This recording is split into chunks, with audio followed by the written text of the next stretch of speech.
भगवान श्री कृष्ण के नाम से पहले श्री राधा रानी का नाम क्यों लिया जाता है? आइए जानते हैं इस लीला को। कहते हैं कि जो व्यक्ति श्री राधा रानी का नाम नहीं लेता है, सिर्फ कृष्ण कृष्ण रटता रहता है, वह उसी प्रकार अपना समय नष्ट करता है जैसे कोई रेत पर बैठकर मछली पकड़ने का प्रयास करता है।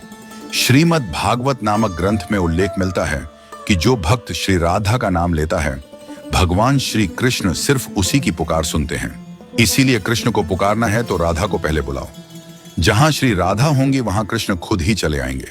पुराणों के अनुसार भगवान श्री कृष्ण स्वयं कहते हैं कि राधा उनकी आत्मा है, वह राधा में और राधा उनमें बसती है। श्री कृष्ण को पसंद है कि लोग भले ही उनका नाम नहीं लें, लेकिन श्री राधा का नाम जपते रहें। इस नाम को सुनकर भगवान श्री कृष्ण अति प्रसन्न हो जाते हैं। इस संदर्भ में कथा है कि व्यास मुनि के पुत्र श्री शुकदेव जी तोता बनकर श्री राधा के महल में रहने लगे। शुकदेव जी हमेशा राधा राधा रटा करते थे। एक दिन श्री राधा ने शुकदेव जी से कहा कि अब से तुम सिर्फ कृष्ण कृष्ण नाम जपा करो। शुकदेव जी ऐसा ही करने लगे। इन्हें देखकर दूसरे तोता भी कृष्ण कृष्ण बोलने लगे। श्री राधा की सखी सहेलियों पर भी कृष्ण नाम का असर होने लगा। पूरा नगर कृष्णमय हो गया। कोई राधा का नाम नहीं लेता था। एक दिन श्री कृष्ण उदास भाव से श्री राधा से मिलने जा रहे थे। श्री राधा जी कृष्ण की प्रतीक्षा कर रही थी। तभी नारद जी बीच आ गए। श्री कृष्ण के उदास चेहरे को देखकर नारद जी ने पूछा कि प्रभु आप उदास क्यों हैं? श्री कृष्ण कहने लगे कि राधा ने सभी को कृष्ण नाम रटना सिखा दिया है। कोई राधा नहीं कहता, जबकि मुझे राधा नाम सुनकर प्रसन्नता होती है। श्री कृष्ण के ऐसे वचन सुनकर श्री राधा की आंखें भर आईं। महल लौटकर श्री राधा ने शुकदेव जी से कहा कि अब से आप राधा राधा ही जपा कीजिए। उस समय से ही श्री राधा का नाम पहले आता है, फिर श्री कृष्ण का।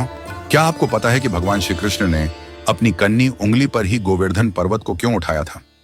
जब भगवान श्री कृष्ण गोकुल वासियों को इंद्रदेव के प्रकोप से बचाने के लिए गोवर्धन पर्वत उठाने वाले थे, तो उन्होंने अपनी उंगलियों से पूछा कि वे किस पर पर्वत को उठाएं। सबसे पहले अंगूठा बोला, मैं नर हूं। बाकी उंगलियां तो स्त्रियां हैं, अतः आप पर्वत मुझ पर ही उठाएं। फिर तर्जनी बोली, किसी को यदि चुप कराना हो या कोई संकेत करना होता है तो मैं ही काम आती हूं, इसलिए आप केवल मुझ पर ही पर्वत उठाएं। इसके बाद मध्यमा बोली, सबसे बड़ी होने के साथ साथ शक्ति भी रखती हूं, अतः आप पर्वत मेरे ऊपर ही उठाएं। फिर अनामिका बोली, सभी पवित्र कार्य मेरे द्वारा ही संपन्न होते हैं। मंदिरों में देवी देवताओं को मैं ही तिलक लगाती हूं, अतः आप मुझ पर ही पर्वत उठाइए। अब भगवान ने सबसे छोटी उंगली कनिष्ठा की ओर देखा तो उसके नेत्र बरबस ही भर आए। वह भरे नेत्रों के साथ बोली, भगवान, एक तो मैं सबसे छोटी हूं, मुझ में कोई गुण भी नहीं है, मेरा कहीं उपयोग भी नहीं होता, मुझ में इतनी शक्ति भी नहीं कि मैं पर्वत उठा सकूं। मुझे केवल इतना पता है कि मैं आपकी हूं। छोटी उंगली की बात सुनकर भगवान श्री कृष्ण प्रसन्न हो गए और बोले, कनिष्ठ, मुझे विनम्रता ही तो पसंद है। यदि कुछ पाना है तो विनम्र बनना पड़ेगा। तब श्री कृष्ण ने छोटी उंगली को सम्मान देते हुए उसी पर गोवर्धन पर्वत उठाया। इस कहानी से यह शिक्षा मिलती है कि कभी भी अहंकार नहीं करना चाहिए। विनम्र और सरल बनिए, तभी प्रभु आपके हो सकते हैं।